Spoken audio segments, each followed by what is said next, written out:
I'm here to tell you that, the common misconception that the stomach flu exists, there's no such thing as the stomach flu. As a matter of fact, a lot of people say that they are sick with the stomach flu because they just feel sick to their stomach or they're vomiting or whatever. And that is actually not caused by the influenza.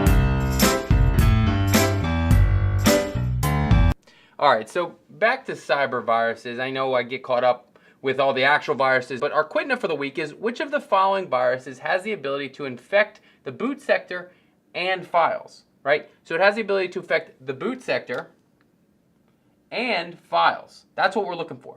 So our answers is A, polymorphic virus, B, boot sector virus, C, multipartite virus, or D, fat virus. A polymorphic virus, well, the main thing about a polymorphic virus is that it changes its signature every time it infects something else.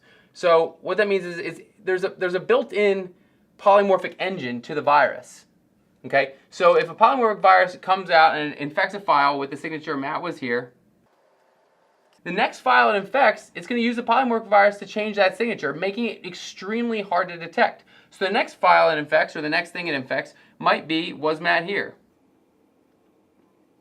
And the next one might be, here was Matt.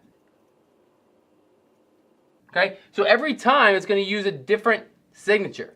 Okay, so the first time you might find, and you might say, okay, well, this is the signature for this virus, so let's just implement that in our antivirus system so we can pick up when this virus infects again. Well, the next time it's not going to be the same signature. Okay, so you're going to be looking for a signature that's never going to be used again. So that's the hard thing about polymorphic virus. But polymorphic virus infects files. Okay, so I don't think that the polymorphic virus is the one we're looking for. The boot sector virus, on the other hand, infects the boot sector, but what it does is it replaces the boot sector with the virus. So it moves the boot sector to a different location and then puts itself in there. And so when the computer is restarted or it boots up, it runs the virus code instead of the actual boot record, right? Instead of the boot sequence. So when it infects the master boot record, or the MBR, every time the computer starts up, you're going to run the virus instead, making this one an extremely hard virus to get rid of. So, it infects the boot sector. We haven't heard much about files, but it also could infect files. We don't know. So we're going to leave this one up for debate. C, multipartite virus. A multipartite virus infects multiple different ways. So instead of just having a boot sector virus or a file infector virus, what a multipartite virus does is it expands its horizon, right? It is able to infect in multiple different ways. And by doing that, it infects files, and it also infects the boot record. Well, that's what we're looking for. But when it infects the boot record, it does the same thing, almost the same thing a boot sector virus does, but it also infects the files because it wants to make sure that it has an opportunity to manifest. It wants to make sure that it has an opportunity to get executed. So whichever one is infected, or whichever one gets executed first, that's how the computer will be infected. Right? However, if you try to get rid of it and then you try to reboot your computer, the boot sector might be infected and your computer is still infected once your computer is rebooted.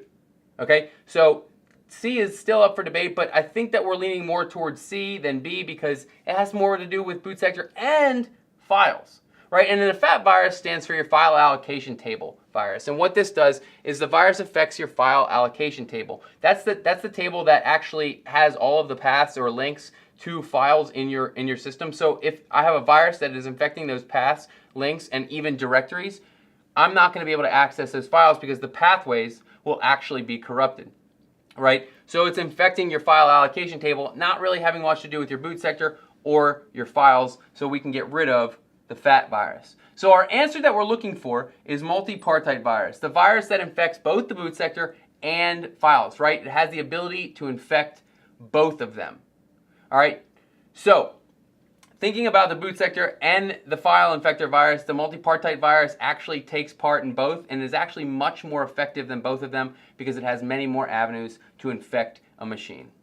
We'll see you next week on QTNA.